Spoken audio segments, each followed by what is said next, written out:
Assalamu alaikum dear viewers, I'm your host Javed Akram and I welcome you to my show Law Talk. ये बात आप जान लें कि कानून हर तबके की ज़रूरत है। कोई ऐसा तबका है ही नहीं जिसको कानून की ज़रूरत ना पड़े।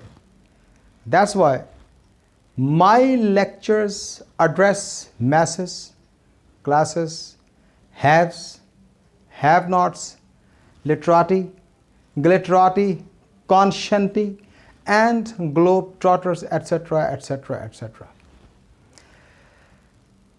जैसे आप ग्रेविटेशनल पुल से एस्केप नहीं कर सकते, इसी तरीके से हम कानून से एस्केप नहीं कर सकते, क्योंकि हर मुल्क को अगर आप देखें, एवरी मुल्क, every country, every new geography is a new system of law. जहां हमने रहना है, बल्कि मैं तो ये कहता हूं टाइम एंड स्पेस के किसी भी रीजन में अगर हमारा कहीं गुजर हो, कहीं हमारा ठहराव हो, तो हमें वहां भी कानून मिलेगा जिसको हमने अबाइड बाई करना है। यह हमसे डिमांड करता है कानून कि हम उसकी इज्जत करें। अगर हम कानून की इज्जत नहीं करेंगे तो हमारी ज़िंदगी अबतर से अबतर हो जाएंगी, उसमें कोई रेमेडी, कोई रिलीफ नहीं मिलेगा, बल्कि हमें वहाँ पे ग्रीफ ही मिलेगा। हमारे मुआशरे में आम तौर पे 3 बातों से रोज़ हमारा सामना होता है। मैं ज़रा उसको आपको एक्सप्लेन करता हूँ कि उन 3 बातों को आप समझ जाएं तो जो 3 बातें हमें रोज़ सामना करना पड़ता है, उसमें से 2 ख़ास किस्म के क्राइम्स हैं। हर मोहल्ला, हर घर, हर दफ्तर, हर शख्स को एक ख़ास किस्म के जुर्म का सामना करना पड़ता है। वो है criminal breach of trust. Criminal breach of trust. आपने किसी पे ट्रस्ट किया, आपने किसी पे अपना कॉन्फिडेंस रिपोज किया, उसने आपके ट्रस्ट को ब्रीच कर दिया।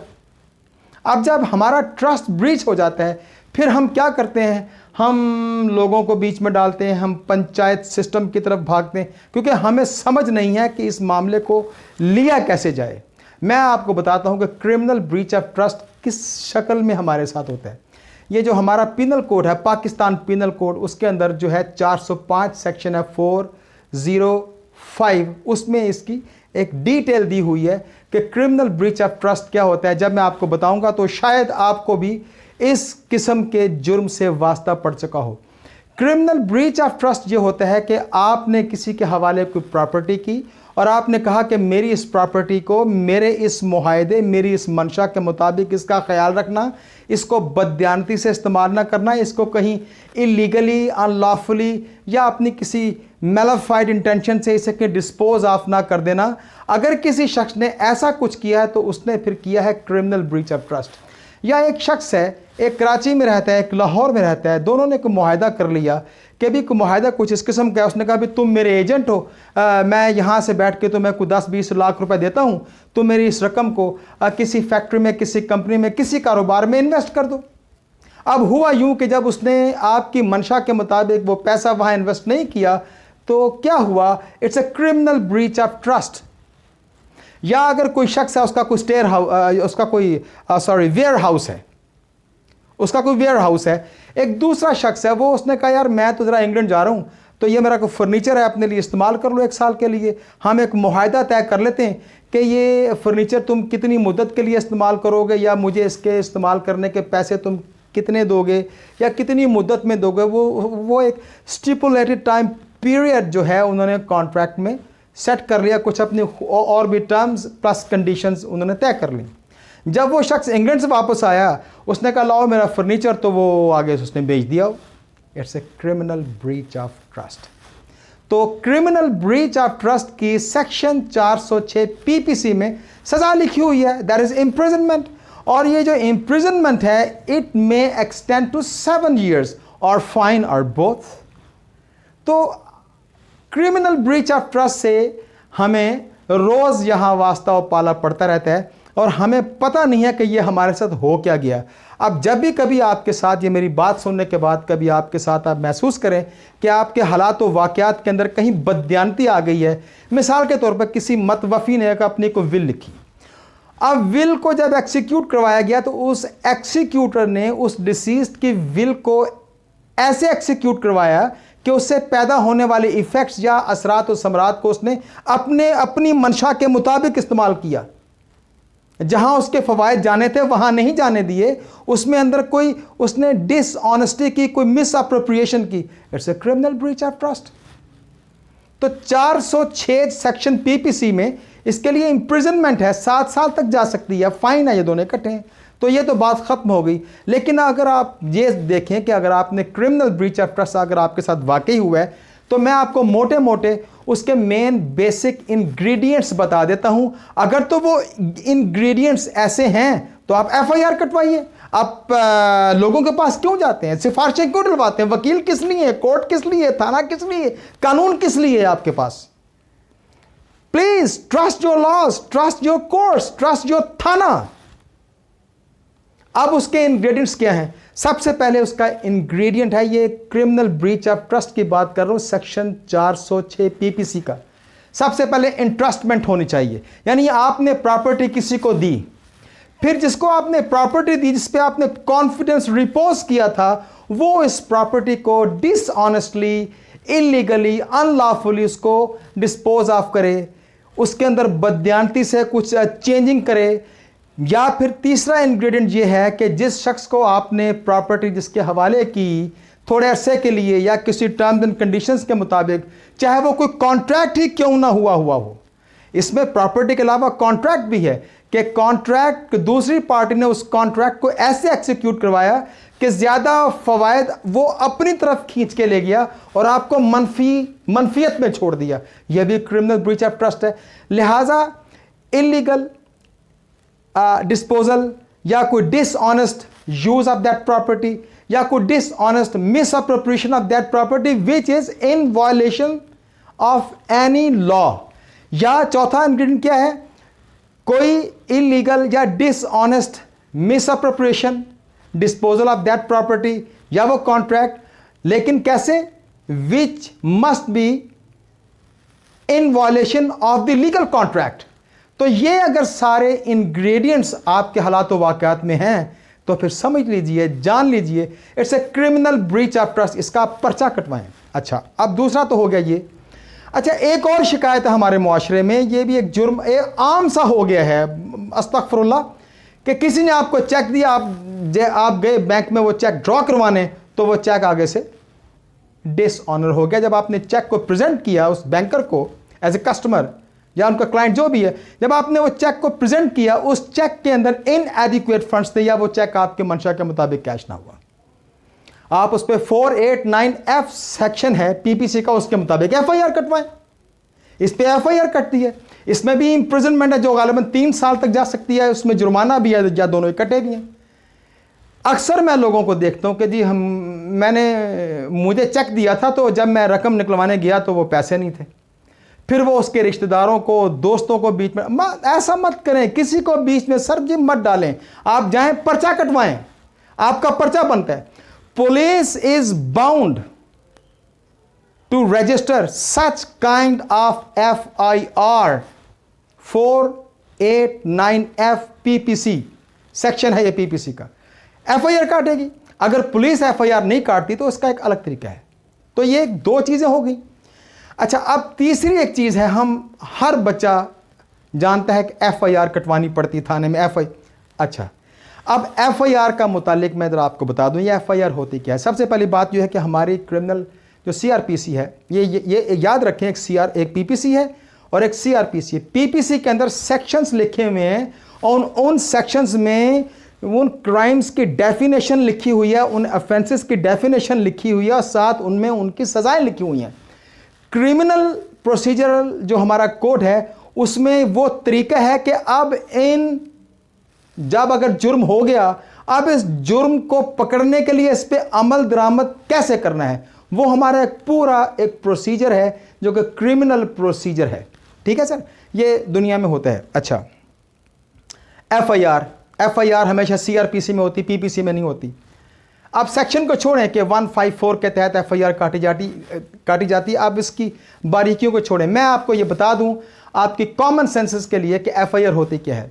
सबसे पहली बात जान लें कि किसी भी सीआरपीसी किसी सेक्शन में डिटेल में एफआईआर क्या होती वो नहीं लिखा गया। बहरहाल ये एक वो रिपोर्ट होती है जो कि कंप्लेनेंट, जो कि अग्रीव्ड पार्टी, जो कि जिसको कोई किसी किस्म का गम होता है, वो अपनी जाके रिपोर्ट देती है कि मेरे साथ ये जुर्म हुआ है, मेरे साथ फलां मकाम पे या किसी के साथ ये जुर्म हुआ है, तो उसकी रिपोर्ट लिखी जाए। क्योंकि एफआईआर कटेगी तो इन्वेस्टिगेशन स्टार्ट होगी, तमाम किस्म की लॉ की मशीनरीज हरकत में आ जाएंगी। उस जिस किस्म की शिकायत जो आपने एफआईआर में दर्ज करवाई है, जिसका कि बाकायदा एक ख़ास किस्म के रजिस्टर में पुलिस ऑफिसर उसकी एंट्री भी करता है, वो अपने रिकॉर्ड के लिए होती है, उसका इससे कोई ताल्लुक नहीं होती। तो आपने क्या करना है, एफआईआर कटवाते वक्त पूरे WH क्वेश्चंस लिखवाने हैं। व्हेन, वेयर, हाउ, व्हाट वगैरह वगैरह, कब हुआ, कैसे हुआ, क्यों हुआ, किसने किया, और उसके अंदर वो जो वजह अनात की थी, ये सारी वजह अनात क्या थी, ये सारे इंग्रेडिएंट्स हैं एक मजबूत एफआईआर कटवाने के। वैसे टेक्निकलिटीज़ कुछ और भी होती हैं कि एफआईआर कटवाई कैसी जाए, वो दूसरा टॉपिक है। अच्छा, मगर अब यहाँ पे जो मैंने आपको इतनी सी बात बताई, अब इसमें भी कुछ वैक्यूम है, इसमें कुछ लैकुना है। Let me clear that. साहिबो, जो एफआईआर होती है ये हमेशा याद रखें दो किस्म की होती है, एक कॉग्नाइजेबल ऑफेंसेस की और एक नॉन कॉग्नाइजेबल ऑफेंसेस की। अब मैं आपको कहूं कि जी कॉग्नाइजेबल ऑफेंसेस क्या होते हैं या कॉग्निजेबल ऑफेंसेस क्या होते हैं। कॉग्निजेबल ब्रिटिश एक्सेंट है, कॉग्नाइजेबल अमेरिकन एक्सेंट है। अच्छा, अब कॉग्निजेबल ऑफेंसेस के लिए शेड्यूल 2 खोल के देखेंगे सीआरपीसी का, उसको भी छोड़ें। मैं आपको मोटी सी बात बता दूं, कॉग्नाइजेबल या कॉग्निजेबल ऑफेंस वो होते हैं जिसकी इन्वेस्टिगेशन करने के लिए पुलिस ऑफिसर को किसी जुडिशियल ऑफिसर की परमिशन की जरूरत नहीं होती। He is completely empowered. वो थाने की ज्यूरिसडिक्शन में जो जो बीट्स आती हैं, अगर उसके अंदर कोई कॉग्निजेबल ऑफेंस हो गया तो police officer is completely empowered to investigate that matter independently. वो आगे से अपने किसी मातहत को पावर्स को डेलीगेट कर सकता है। यानी ऐसे ऑफेंसेस जिसकी इन्वेस्टिगेशन पुलिस ऑफिसर इंडिपेंडेंटली करे और जिसकी इन्वेस्टिगेशन करने के लिए उसे किसी जुडिशियल ऑफिसर की परमिशन ना लेनी पड़ी, वो हमेशा कॉग्निजेबल ऑफेंस होता है। नॉन कॉग्निजेबल ऑफेंस वो होता है जिसमें एफआईआर तो कट जाए लेकिन पुलिस ऑफिसर को उसकी तफ्तीश करने के लिए, उसकी इन्वेस्टिगेशन करने के लिए जुडिशियल ऑफिसर से बाकायदा परमिशन लेनी पड़े। और जब उसको जुडिशियल ऑफिसर से परमिशन मिल जाती है तो उसकी नॉन कॉग्निजेबल ऑफेंस की इन्वेस्टिगेशन वो उसी तरीके से करेगा जैसे कॉग्निजेबल ऑफेंस की इन्वेस्टिगेशन करेगा। मगर उसके अंदर अगर नॉन कॉग्निजेबल ऑफेंस की इन्वेस्टिगेशन करने में अगर किसी मुलजिम की गिरफ्तारी डालनी है, उसके लिए भी बाकायदा वारंट लेगा। लेकिन जो कॉग्निजेबल ऑफेंसेस है, इजाज़त की ज़रूरत नहीं, गिरफ्तारी भी डाल सकते हैं। तो ये आपको समझ आ गई कि एफआईआर होती कैसे है, एफआईआर का मतलब क्या होता है। अब चलते चलते मैं कुछ आपको अल्फाज के मानी बता दूं। इन्वेस्टिगेशन और एक इंक्वायरी। इन्वेस्टिगेशन क्या होती है? इन्वेस्टिगेशन वो होती है जो पुलिस ऑफिसर करता है या मैजिस्ट्रेट के कहने पे वो पावर्स किसी को दे दी जाती हैं कि तुम इन्वेस्टिगेशन करो। वो भी जो करेगा वो भी इन्वेस्टिगेशन होगी। अलबत्ता अगर इस इन्वेस्टिगेशन रिपोर्ट के ऊपर जब बहस होती, जब इस पर मजीद तहकीक होती है, जुडिशियल मैजिस्ट्रेट करे या कोई कोर्ट करे, तो वो इंक्वायरी होगी। उसके ट्रू एंड फॉल्स होने का नतीजा जो है वो प्रोसिक्यूशन की बहस के साथ वहां पर तय होगा। वो इन्वेस्टिगेशन नहीं होगी, वो इंक्वायरी होगी। ये बात तय हो गई। ये सीआरपीसी के सेक्शन 4(1) में भी लिखा है कि इन्वेस्टिगेशन क्या होती है। अच्छा, अब एक और बात है चलते चलते। प्रिमा फशे जी, बादिउल नज़र में, ऐसे मतलब समझ नहीं आता। प्रिमा फशे वो जुर्म होता है जो कि आपको दिखने में लगे कि हाँ ये चोरी है, हाँ ये डाका है, हाँ ये अमदा कत्ल है, हाँ ये कोई प्रवर्बाइल ललकारा है। उसको आप लेके आते हैं एफआईआर में कि जनाब जरा इसके ऊपर इन्वेस्टिगेशन तो करें।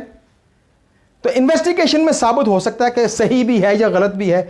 जो वाकया आपको साफ साफ नजर आए कि ये इस किस्म का जुर्म है या इस किस्म का क्राइम है और इसके ऊपर इन्वेस्टिगेशन लाजमी बनती नजर आती है, ऐसे वाकयात हमेशा प्रीमा फशे होते हैं। और अगर बिल्कुल साबित हो कि हाँ जी ये गलती है, ये देखें ये स्पेलिंग गलत है या कानून की मिसरीडिंग हुई है, वो एक्स फशे होता है। और एक और लफ्ज़ इस्तेमाल करते हैं एलिजेड मर्डरर, मुबैना। ये वहाँ इस्तेमाल करते हैं कि जब किसी शख्स के ऊपर कोई इल्ज़ाम हो और मुल्जिम हो, अभी उसके ऊपर ट्रायल होना बाकी हो, उसके लिए हम इस्तेमाल करते हैं एलिजेड। तो लिहाजा आप जब भी कभी कोई ऐसा वाक़या इस्तेमाल करें, कोई किसी ऐसे वाक़े का जिक्र करें जिसमें कि अभी उसका ट्रायल होना बाकी हो, तो हमेशा ये कहें एलिजेडली, या it is an alleged crime, it is an alleged theft या रॉबरी वगैरह वगैरह। और एक और लफ्ज़ है, उसका मतलब नहीं बताता, सबको पता है। एक लफ्ज़ है प्रोपोजिशन, PROPOSITION, प्रोपोजिशन। इसको अक्सर लोग बोलते हैं प्रेपोजिशन। तो ये अपनी करेक्शन कर लीजिए। तो मैंने आज आपको 3 चीज़ें बताई हैं। क्रिमिनल ब्रीच ऑफ ट्रस्ट, इस वीडियो को दोबारा सुन लीजिएगा। और एक आपको बताया कि डिसऑनरिंग ऑफ चेक 489F PPC के मुताबिक, और क्रिमिनल ब्रीच ऑफ ट्रस्ट गालिबन ये 406 PPC। और एक आपको मैंने बताया कि FIR एक्चुअली होती क्या है। खुदा हाफिज़।